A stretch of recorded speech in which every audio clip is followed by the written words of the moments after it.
હંસ અને કાગડો. એક હતું સરોવર, મોટા દરિયા જેવડું. એને કાંઠે એક મોટો વડ હતો. એની ઉપર એક કાગડો રહે.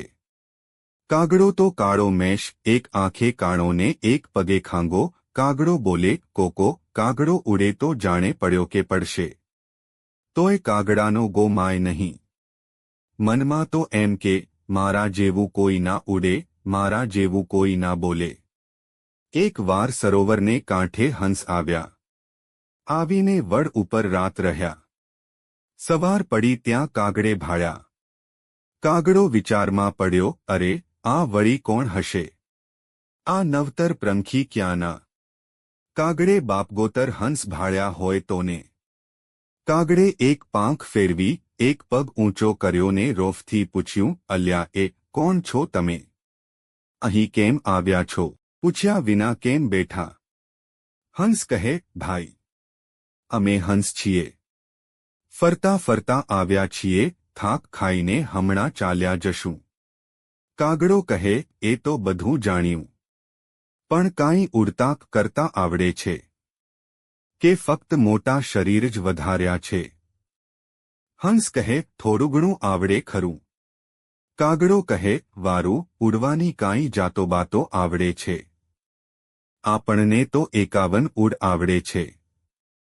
હંસ કહે, 51 તો શું, અમે તો એકાદ ઉડ ઉડી જાણીએ. કાગડો કહે, ઓય વોય, એમાં તે શું મોટું? હંસ કહે, એ તો અમને તો એવું જ આવડે ના. કાગડો કહે, કાગડા જેવું કોઈ થયું છે? ક્યાં 51 ને ક્યાં એક? કાગડો તે કાગડો ને હંસ તે હંસ. હંસો સાંભળી રહ્યા ને મનમાં હસી રહ્યા. પણ એક હંસ જુવાન હતો, એનાથી ન રહેવાયું, એનું લોહી ઉકળ્યું. એ બોલ્યો, કાગડા ભાઈ, હવે બસ થઈ. નકામી વાત શી કરવી? ચાલો ને આપણે જરાક ઉડી જોઈએ. તમારી 51 ઉડ બતાવો તો ખરા. પછી જોઈએ ને પછી ખબર પડે કે કાગડો તે કાગડો અને હંસ તે હંસ છે કે નહીં. કાગડો કહે, ચાલો. હંસ કહે, ત્યારે બતાવો. કાગડે તો ઉડો બતાવવા માંડી. ઘડીક ઊંચે ચડ્યો ને કહે, આ એક ઉડ. પાછો નીચે આવીને કહે, આ બીજી ઉડ. પાછો પાંદડે ઉડીને બેઠો ને કહે, આ ત્રીજી ઉડ. વળી પાછો એક પગે જમણી કોર ઉડ્યો ને કહે, આ ચોથી ઉડ. પાછો ડાબી કોર ઉડ્યો ને કહે, આ પાંચમી. કાગડે તો આવી ઉડો કરવા માંડી. 5, 7, 15, 20, 25, 50 ને 51 ઉડો કરી બતાવી. હંસ તો ટગર જોઈ રહ્યા. મનમાં ને મનમાં હસી રહ્યા. 51 ઉડ પૂરી થઈ એટલે કાગડાભાઈ મલકાતા આવ્યા ને કહે, કા હંસભાઈ, કેમ, કેવી લાગી ઉડ? હંસો કહે, ઉડ તો ભારે, પણ એક અમારી ઉડ પણ હવે જોશો ના. કાગડો કહે, હવે એક ઉડમાં તે શી જોવીતી? આમ પાંખો ફફડાવીને આમ કરીને ઉડવું, એમાં જોવું તું શું? હંસો કહે, એ તો ઠીક, પણ આ એક જ ઉડમાં સાથે ઉડવા આવવું હોય તો આવી જુઓ. જરા ખબર તો પડે કે એક ઉડ પણ કેવી છે. કાગડો કહે, ચાલો ને, તૈયાર જ છું. એમાં ક્યાં સાવજ મારવો છે? હંસ કહે, પણ તમારે સાથે જ રહેવું પડશે. તમે સાથે રહો તો બરાબર જોઈ શકો ને. કાગડો કહે, સાથે શું આગળ ઉડું, પછી કાંઈ? તે આગળ ઉડ્યો ને હંસ તેની પાછળ ઉડ્યો. કાગડે તો ફડફડ પાંખો ફફડાવીને મારી મૂક્યું. હંસ પાછળ સાવ ધીરે પાંખો ફફડાવતો ચાલ્યો. ત્યાં કાગડો પાછો વળીને કહે, કા આ જ ઉડ છે ને? બીજું કાંઈ બતાવવું બાકી છે? હંસ કહે, ભાઈ જરા ઉડ્યા જાઓ, હમણાં ખબર પડશે. કાગડો કહે, હંસભાઈ, વાંસે કા ચાલ્યા આવો.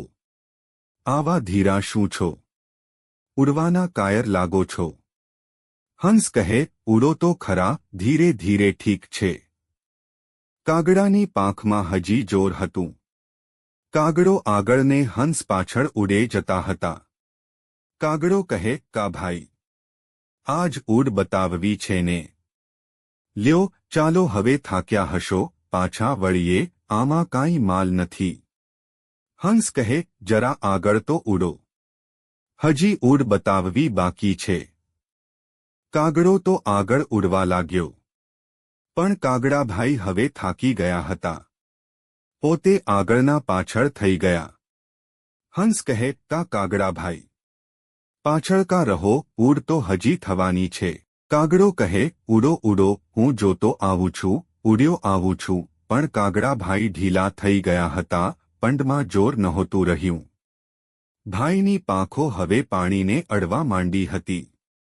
હંસ કહે કાગડાભાઈ આ પાણીને ચાંચ અડાડીને ઉડવું એ ક્યાં પ્રકારની ઉડ ભલા? કાગડો જવાબ શો આપે?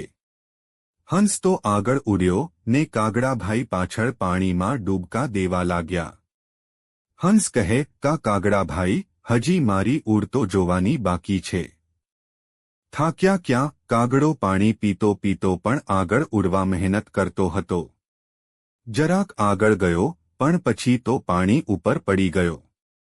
હંસ કહે કાગડાભાઈ આ વળી કયો પ્રકાર કર્યો?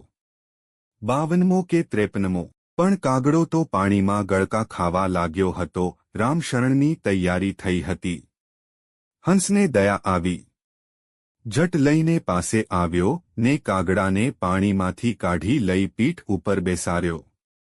પછી હંસ તેને લઈને ઊંચે આકાશ સુધી ઉડ્યો. કાગડો કહે એ ભાઈ આ તું શું કરે છે? મને તો ચક્કર આવે છે. આ તું ક્યાં ચાલ્યો? હેઠો ઉતર ભાઈ. હેઠો ઉતર. કાગડો ધ્રુજતો હતો. હંસ કહે ભાઈ જો તો ખરો આ હું તને એક ઉડ બતાવું છું. કાગડો ભોંઠો પડ્યો ને કરગરવા લગ્યો.